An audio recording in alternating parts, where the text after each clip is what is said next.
Saben, hijo mío, hija mía, siéntense aquí conmigo un rato. Dejen el mundo afuera con su ruido, su prisa. Quiero contarles una historia, una de esas historias que parecen tejidas con los hilos del tiempo, con los nudos del dolor y con el hilo dorado de la misericordia divina. Es una historia sobre el silencio. El silencio puede ser un bálsamo, pero también el sonido más pesado que un corazón puede soportar. En la casita encalada, al final de aquel camino de tierra roja, vivían el señor Matías y la señora Elvira.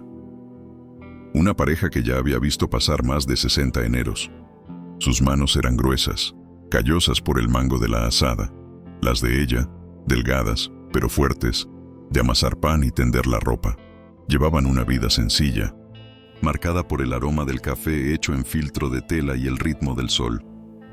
Pero dentro de aquella casa reinaba un silencio que tenía nombre: Tiago, su único hijo. Tenía 20 años. Habían transcurrido 20 largos, secos y polvorientos años desde que Tiago cerró la puerta de golpe. Las palabras de aquella tarde de miércoles aún resonaban en los oídos de Matías. Palabras duras, palabras de ira, de incomprensión, sobre la granja, sobre el futuro, sobre la vida que no deseaba. Y entonces, el sonido de la puerta, un portazo, y luego, nada. Solo el silbido del viento en el porche y los sollozos ahogados de Elvira en la cocina. La habitación de Tiago fue el primer silencio. Elvira, en un día de profunda tristeza, cerró la puerta con llave. No soportaba ver la cama vacía, las botas viejas en el rincón. Pero había otro silencio en aquella casa, uno más antiguo. Al final del pasillo había una habitación que nadie abría jamás. Con suelo de madera, una pesada puerta de madera noble, siempre cerrada con llave.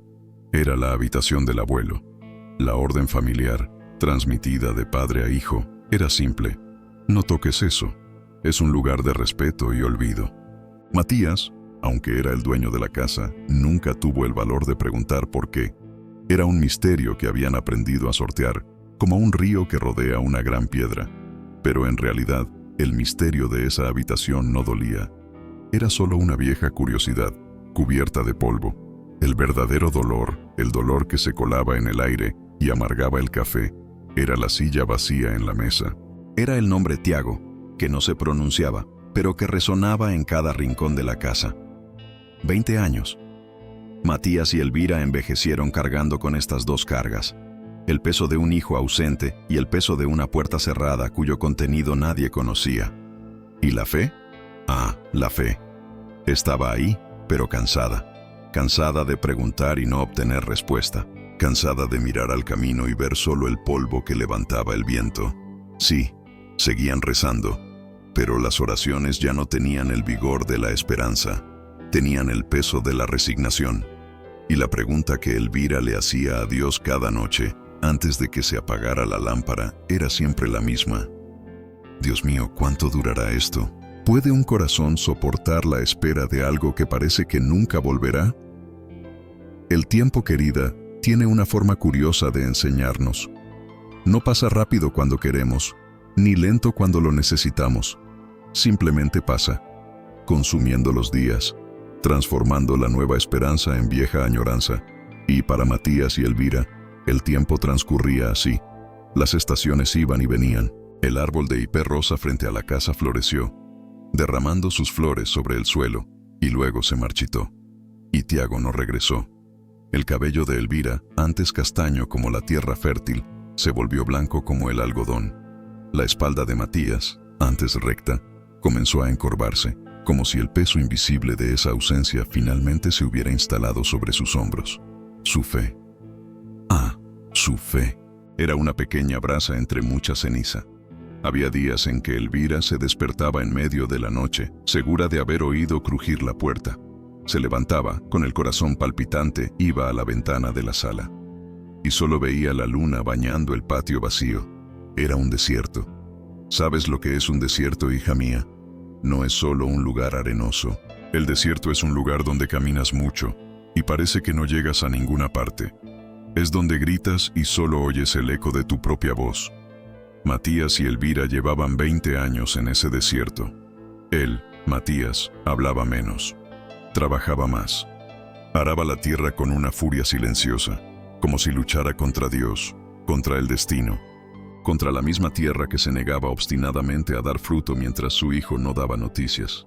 Elvira, en cambio, empezó a hablar con las cosas. Hablaba con la estufa de leña. Le preguntaba al viento que entraba por la ventana si tenía noticias. «Tú que viajas por todas partes, viento, ¿no has visto a mi hijo?» Su dolor ya no era agudo, era crónico. Se había convertido en parte de ellos. Y la habitación del abuelo, esa, la secreta, seguía allí, intacta. El polvo se acumulaba en la rendija de la puerta. A veces, Matías se detenía frente a ella. Tocaba la madera fría con la mano. Sentía una extraña conexión entre aquel antiguo silencio y el nuevo silencio de Tiago. Era como si toda la casa contuviera la respiración. Los vecinos, cuando venían a tomar café, ya ni preguntaban. El tema de Tiago se había vuelto tabú. Hablar de él era como hurgar en una herida que nunca sanaba. Y así, los días se arrastraban. La esperanza no había muerto, no, pero estaba dormida. Tan dormida que parecía muerta. Y la pregunta que Matías se hacía, mientras limpiaba su asada al atardecer, ya no era si volvería, sino cómo lograrían vivir hasta el final con ese vacío en el alma. La desesperación, como ven, no es un grito. La mayoría de las veces, es solo el silencio que ha aceptado su condición. Y ya casi lo habían logrado. Fue entonces, hijo mío, que Dios decidió disipar las dudas. ¿Sabes? Cuando creemos que el guión de nuestras vidas ya está escrito y sellado, Él viene e inserta una línea que no esperábamos. Llegó una tormenta. No una lluvia de verano cualquiera, fue un aguacero torrencial, de esos que te hacen persignarte y rezar en silencio. El cielo se tornó plomizo y el viento aulló como un lobo herido. Duró toda la noche, y en medio de la noche, un estruendo. Un sonido que hizo temblar toda la casa. No era un trueno, era madera rompiéndose. Al amanecer, pálido y descolorido, Matías salió a ver los daños. Se le heló la sangre. El viejo árbol de Jatobá, más viejo que él mismo, se había caído. Y no se había caído en cualquier sitio. Se había caído hacia atrás, golpeando con fuerza la pared del fondo de la casa. Justo la pared de la habitación secreta. El impacto había sido tan fuerte que había abierto una grieta en los viejos ladrillos. Matías y Elvira fueron a ver, asustados, y fue allí, entre los escombros del árbol y la pared agrietada, donde Matías vio algo. Atascada en los cimientos, como si la caída del árbol la hubiera arrancado, había una pequeña caja de hojalata. Estaba oxidada, casi deshecha por la humedad. La recogió. Le temblaban las manos. Con la punta del cuchillo, abrió la tapa a la fuerza. Dentro no había joyas, ni dinero. Solo un trozo de papel amarillento, cuidadosamente doblado, y un pequeño objeto envuelto en un paño. El objeto era un antiguo camafeo con el rostro de una mujer que no reconocieron. El papel era una carta. La letra era difícil, antigua. Era del abuelo de Matías. No era larga. Decía simplemente: «Para el hijo de mi hijo. Esta casa guarda más que paredes. Guarda un silencio que ha enfermado sus raíces. La cura solo llegará cuando el arrepentimiento traiga la llave. No la llave de la puerta, sino la llave de la verdad». Matías y Elvira se miraron. ¿Qué era eso? ¿Qué silencio? ¿Qué raíz enferma? Y sobre todo, ¿qué llave? No tenían la llave de esa habitación. La carta hablaba de arrepentimiento. Inmediatamente, pensaron en Santiago. Podría ser él el arrepentimiento. Pero ¿cómo podía traer una llave si no sabía nada de esa habitación ni de esa carta? De repente, el dolor por la ausencia de Santiago se mezcló con un misterio mucho más profundo. Aquella primera señal no les trajo alivio, les generó más preguntas. Era como si Dios les hubiera dado la primera pieza de un rompecabezas de 1000 piezas y no tuvieran ni idea de cómo sería la imagen final. El misterio, hija mía, tiene ese poder, nos despierta. La carta y el camafeo, ahora guardados en el cajón de la cómoda, cambiaron el ambiente de la casa. La resignación dio paso a una inquietud expectante. Matías y Elvira no sabían qué esperar, pero ellos esperaban algo. El silencio ya no era de muerte, era de pausa. Pasaron varias semanas. El polvo de la tormenta se asentó. El muro fue reparado provisionalmente. En una tarde calurosa, de esas en las que el aire parece vibrar, Elvira barría el porche. Un joven apareció en la puerta. Joven, pero con rostro cansado. Llevaba una mochila grande a la espalda. «Buenas tardes, señora. Disculpe la molestia. ¿Le puedo traer un vaso de agua? Llevo horas caminando». La hospitalidad que nunca había faltado en esa casa estaba presente. «Por supuesto, hijo. Pasa. Siéntate un rato. Hace mucho calor». Matías se acercó. Le ofrecieron agua fresca de la jarra de barro y un trozo de pan de maíz. El joven, agradecido, comenzó a hablar. Dijo que viajaba por el país, haciendo autostop, haciendo trabajos ocasionales. Contó historias de los lugares por los que había pasado, y entonces mencionó el puerto, en una ciudad lejana del sur. «Trabajé allí un tiempo, descargando barcos. Había gente de todo tipo. Había un hombre mayor que era mi compañero. No hablaba mucho. Le llamaban Tiago el Silencioso. A Elvira se le heló la sangre. El pastel se le secó en la boca a Matías». «¿Tiago?», preguntó Matías, intentando mantener la voz firme. «¿Cómo era?». El joven lo describió. «Oh, era un buen hombre. Tenía los ojos tristes, ¿sabes? Como si cargara con el peso del mundo. Era bueno en su trabajo, sobre todo con la madera. Tenía una peculiaridad. Siempre llevaba una llave vieja colgada del cuello con un cordón de cuero. Una llave extraña, con muchos dibujos». Elvira se llevó la mano al pecho. Matías se inclinó hacia adelante. «¿Una llave?», dijo que era. El joven se encogió de hombros. «Se lo pregunté una vez. Solo dijo, es lo único que me queda de mi deuda. Un día tengo que volver y pagar lo que debo con ella». Me pareció extraño. El muchacho se había ido, dejando tras de sí una estela de polvo y un terremoto en los corazones de los ancianos. La conexión. La carta del abuelo hablaba de arrepentimiento y de una llave de la verdad. El viajero hablaba de un tal James con ojos tristes, una deuda y una llave al cuello. No podía ser una coincidencia. Dios estaba moviendo las piezas. Aquel viajero no apareció allí por casualidad. Era la segunda pieza del rompecabezas. La esperanza, querida, ya no era una brasa, era una llama. Ya no rezaban si James volvería. Rezaban cuándo volvería. Y la pregunta que les quemaba en la mente era, ¿qué llave era esa? ¿Y qué verdad revelaría? Y entonces llegó el día. No hubo anuncio ni fanfarria. Era una tranquila y ordinaria tarde de martes. Elvira estaba en el patio, recogiendo su ropa seca, aspirando el aroma del jabón de coco.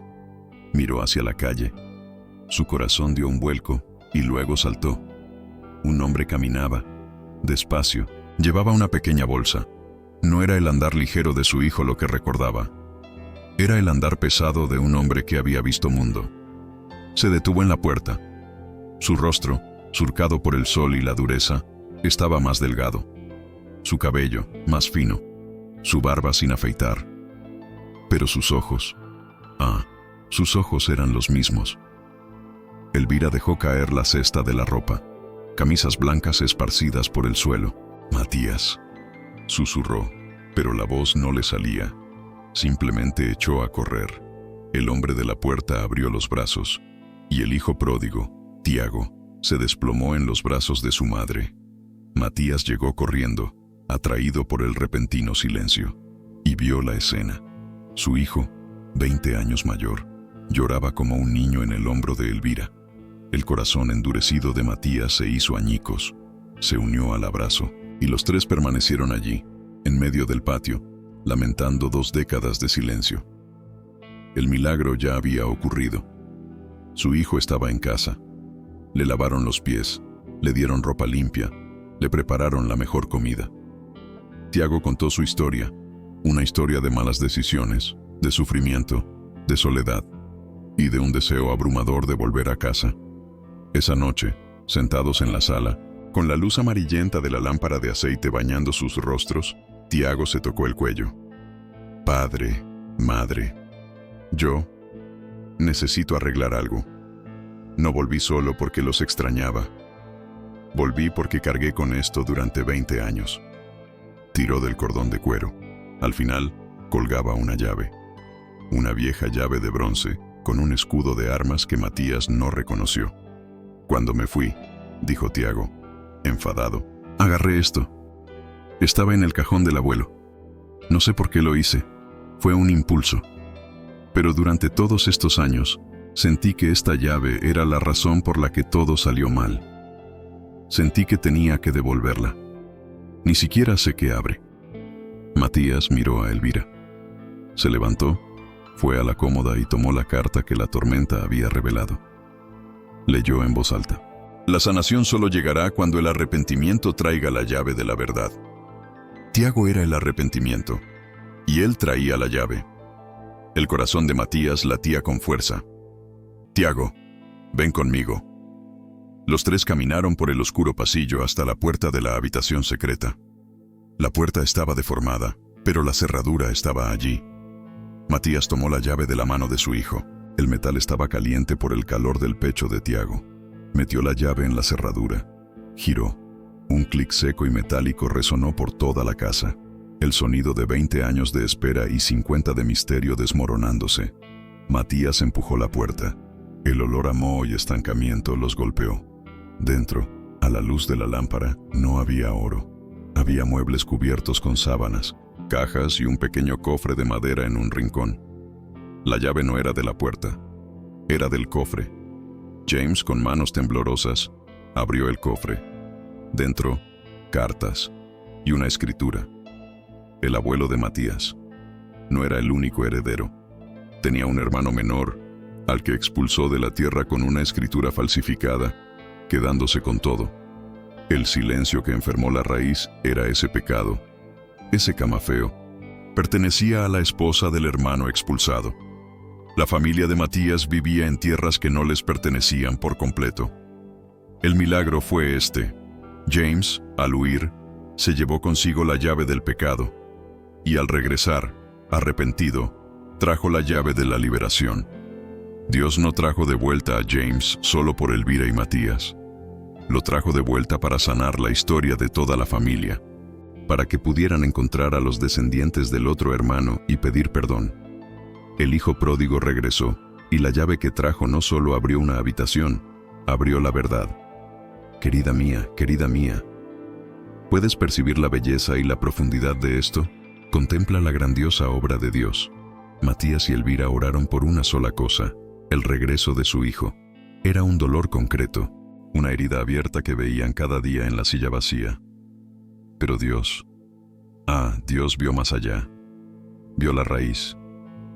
Vio el antiguo pecado, el silencio del abuelo, la injusticia que había ocurrido en esa tierra décadas atrás, y que, de algún modo, como una fiebre oculta, aún afligía a esa familia, siendo quizá la causa misma de la inquietud que hizo que Tiago se marchara. Le pedimos a Dios que sane la rama rota, y Dios, en su infinita sabiduría, espera el momento preciso para sanar la raíz enferma. Tiago necesitaba pasar por todo lo que pasó. Necesitaba llevar esa llave en su pecho durante 20 años, sintiendo su peso, sin saber por qué. Necesitaba arrepentirse de su propio camino para convertirse en instrumento de sanación para un camino mucho más antiguo. La tormenta necesitaba derribar el árbol para revelar la carta. El viajero necesitaba cruzarse en su camino para atar cabos. Dios no tiene prisa, es un artesano paciente. Mueve las piezas en el momento preciso. ¿Cuántas veces, hijo mío, miramos nuestras vidas y vemos una habitación cerrada? Un dolor que no comprendemos. Un problema familiar que se repite generación tras generación. Un hijo pródigo por el que oramos para que regrese. Y queremos la solución ya. Pero Dios puede estar preparando una sanación mucho mayor. Puede estar usando tu espera, tu dolor, para forjar la llave que liberará no solo a ti, sino a toda tu historia. El regreso de Santiago fue un milagro, pero el verdadero milagro fue la restauración de la verdad. La llave que trajo fue la del arrepentimiento, y abrió la puerta al perdón. ¿Y tú? ¿Cuál es tu historia? ¿Has experimentado algo así? ¿Le has pedido alguna vez a Dios que sane una hoja y Él, a su debido tiempo, te mostró que estaba sanando la raíz? Comparte tu experiencia aquí en los comentarios. Transformemos este espacio en un gran círculo de conversación, donde una historia de fe fortalezca a otra. Si esta historia te conmovió, escribe amén.